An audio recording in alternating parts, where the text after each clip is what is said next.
اب اللہ تعالیٰ کی طرف سے ایک ایسی آیت آ رہی ہے جس میں اہل ایمان کے لیے وہ تسلی ہے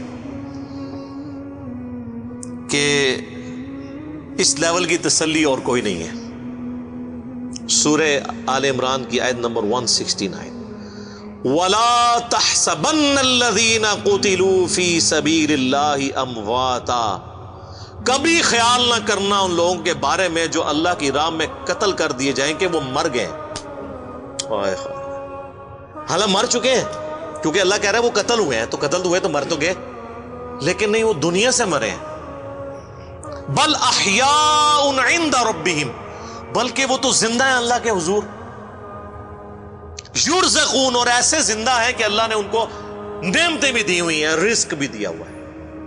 یہی ٹاپک جو ہے وہ سورۃ البقرہ میں بھی آیا ہے، وَلَا تَقُولُوا لِمَن يُقْتَلُ فِي سَبِيلِ اللَّهِ أَمْوَاتٌ، مت کہا کرو ان کو جو اللہ کی راہ میں قتل کر دیے جائیں کہ یہ مردہ ہیں، بلکہ وہ تو زندہ ہیں، لیکن تمہیں وَلَٰكِن لَا تَشْعُرُونَ، تمہیں ان کی زندگی کا شعور نہیں ہے. ظاہر ہے اس دنیا والی زندگی تو نہیں ہے نا. اس دنیا کی زندگی میں تو آپ کو سانس لینا پڑتا ہے، آخرت کی زندگی میں سانس نہیں ہے. اس دنیا کی زندگی میں تو آپ کو دنیا کا مال کھانا پڑتا ہے اور پھر آپ کو ٹوائلٹ کی ضرورت پڑتی ہے. آخرت کی زندگی میں یہ نہیں ہے.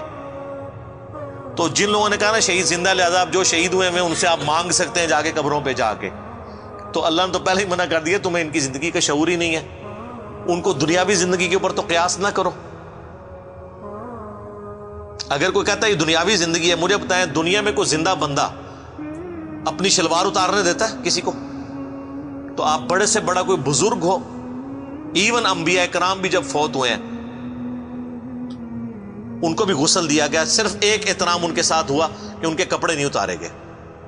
ابو داؤد میں آتا ہے کہ صحابہ پہ اونگ تاری ہوئی اور ایک آواز آئی پیچھے سے. یہ وہ نہیں ہے جو بزرگوں کو آواز آئی، یہ صحابہ کو اللہ کی طرف سے فرشتے نے ادا کی کہ حضور کو ان کے کپڑوں سمیت غسل دیا جائے، ورنہ صحابہ کرام کپڑے اتارنے لگے، وہ پریشان ہو گیا ہم اتارے نہ اتارے. تو یہ صرف رسول اللہ کا پروٹوکول ہے بس، اور کسی کا پروٹوکول نہیں ہے. اس کے بعد صحابہ، اہل بیت، بزرگان دین سب کے کپڑے نہیں اترے. تو زندہ بندہ اپنے کپڑے اتارنے دیتا ہے؟ ہونا تو چاہیے یہ کہیں جی جب بزرگوں کو غسل دینے لگے تو انہوں نے کہا ٹھہر جاؤ، میں آپ غسل کر کے آگے پھر لیٹ جانا، کفن دے دو، منو بات ٹانگ دو، میں آپ پا لینا. اس طرح ہوا ہے کبھی؟ تو پھر یہ زندگی آخرت کی زندگی ہے نا، دنیا کی زندگی تو نہیں ہے. فرحین بما آتاہم اللہ، وہ بڑے خوش ہیں ان نعمتوں میں جو اللہ نے ان کو دی ہیں، من فضلی، اپنے فضل سے. وَيَسْتَبْشِرُونَ بِالَّذِينَ لَمْ يَلْحَقُوا بِهِمْ، اور وہ خوش ہو رہے ہیں جنت میں بیٹھے بیٹھے ان لوگوں کے بارے میں بھی جو ان کو ابھی مر کے نہیں ملے. بھئی جو دنیا میں زندہ ہیں ان کے بارے میں جنتی کیوں خوش ہو رہے ہیں؟ من خلفہم، جن کو وہ پیچھے چھوڑ آئے ہوئے ہیں. اللہ خوف علیہم ولا هم يحزنون، کہ نہیں ہے ان کو کوئی خوف اور نہ وہ غمگین ہوں گے. اچھا جنت میں ان کے بارے میں کیوں خوش ہو رہے ہیں جو دنیا میں؟ اس لیے کہ وہ جنت میں پہنچ کے انہوں نے اینڈ رزلٹ دیکھ لیا ہے، اور وہ یہ خوش ہیں کہ ہمارے ساتھیوں نے جو رسول اللہ پر ایمان لائے تھے نا، ہم نے تو آگے واقعی جنت دیکھ لی ہے، انہوں نے تو ایمان بالغیب لے کے آئے تھے، تو ہمیں خوشی ہے کہ ہمارے وہ دوست بھی جنت میں ہی پہنچ جائیں گے، اس لیے خوش ہو رہے ہیں ان کے اوپر. تو دوستی وہ جو اللہ اور اس کے رسول کے لیے ہو، عز وجل وصلی اللہ علیہ وآلہ وسلم. یستبشرون بنعمت من اللہ وفضل، خوش ہو رہے ہیں وہ جنت میں اللہ کی نعمتوں پر اور اس کے فضل پر.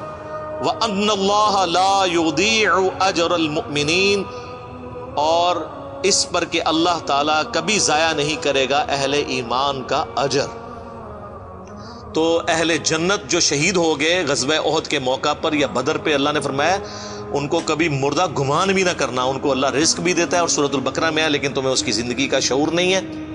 انبیاء بھی زندہ ہیں آخرت کی زندگی میں، اولیاء اللہ بھی زندہ ہیں، اور اللہ کے دشمن بھی زندہ ہیں آخرت کی زندگی میں، لیکن وہ جہنم میں زندہ ہیں. جو قرآن میں آیا نا کہ فرعونی صبح و شام آگ پہ پیش کیے جاتے ہیں، ان کو عذاب تو ہو رہا ہے، مرتے ہی عذاب کا سلسلہ ان پہ شروع ہے. اس آیت کے کانٹیکسٹ میں صحیح مسلم میں ایک حدیث ہے،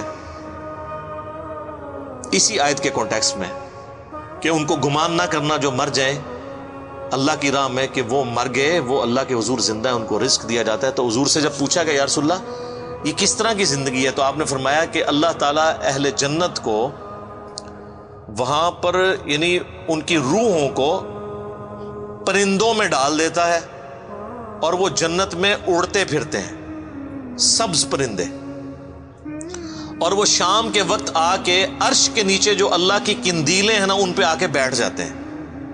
تو اللہ تعالیٰ ان سے پوچھتا ہے ہاں جی کوئی نعمت چاہیے؟ وہ کہتے ہیں یا اللہ تو نے اتنا کچھ ہمیں دیا ہے، ہمیں تو کسی نعمت کی ضرورت ہی نہیں ہے۔ تو جب اللہ تعالیٰ بار بار اصرار کرتا ہے نا تو وہ پھر ایک نعمت کہتے ہیں کہ یا اللہ تو ہمیں دنیا میں دوبارہ بھیج دے، ہم دوبارہ تیری راہ میں قتل ہوں اور پھر شہید ہو کے تیرے پاس پہنچے۔ تو اللہ فرماتا ہے کہ یہ وہ نعمت ہے، یہ میں تمہیں نہیں دوں گا، کیونکہ جو میرا یہ قانون ہے کہ جو ایک دفعہ دنیا سے آ گیا وہ واپس نہیں جا سکتا۔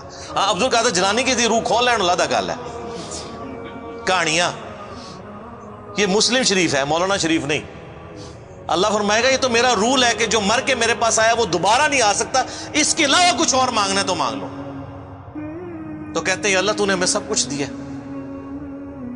اسی کو سپورٹیو ایک اور حدیث ہے صحیح مسلم میں کہ اللہ کے محبوب علیہ السلام فرماتے ہیں کہ قیامت والے دن جنت میں پہنچنے کے بعد کوئی شخص دنیا میں آنے کی تمنا نہیں کرے گا سوائے وہ شخص جو دنیا میں شہید ہوا وہ تمنا کرے گا کہ کاش میں دنیا میں دوبارہ جا کے اللہ کی راہ میں قتل ہو جاؤں۔ اور اسی کانٹیکسٹ میں بخاری مسلم کی حدیث ہے کہ میری خواہش ہے میں اللہ کی راہ میں قتل کیا جاؤں، پھر زندہ کیا جاؤں، پھر قتل کیا جاؤں، پھر زندہ کیا جاؤں، پھر قتل کیا جاؤں، پھر زندہ کیا جاؤں، پھر قتل کیا جاؤں۔ حضور کی خواہش صحیح مسلم میں حدیث ہے جو شہادت کی تمنا کے بغیر مرا وہ منافقت میں مرا۔ اور مسلم شریف میں ایک حدیث ہے جس کے دل میں شہادت کی تمنا ہوئی اسے اپنے بستر پہ بھی موت آئی نہ عام حالت میں بیماری سے، اللہ اس کو شہید لکھ دے گا۔ سبحان اللہ وبحمدہ سبحان اللہ العظیم۔ اللہ تعالیٰ سے دعا ہے جو حق بات میں نے کہی اللہ تعالیٰ ہمارے دلوں میں راسخ فرمائے، اگر جذبات میں میرے منہ سے کوئی غلط بات نکل گئی تو اللہ تعالیٰ ہمارے دلوں ہی سے معاف کر دے، ہمیں کتاب و سنت کی تعلیمات پر عمل کر کے دوسرے بھائیوں تک پہنچانے کی توفیق عطا فرمائے۔ سبحانک اللہم وبحمدک اشہد ان لا الہ الا انت استغفرک واتوب الیک وما علینا الا البلاغ المبین۔ جزاکم اللہ خیرا۔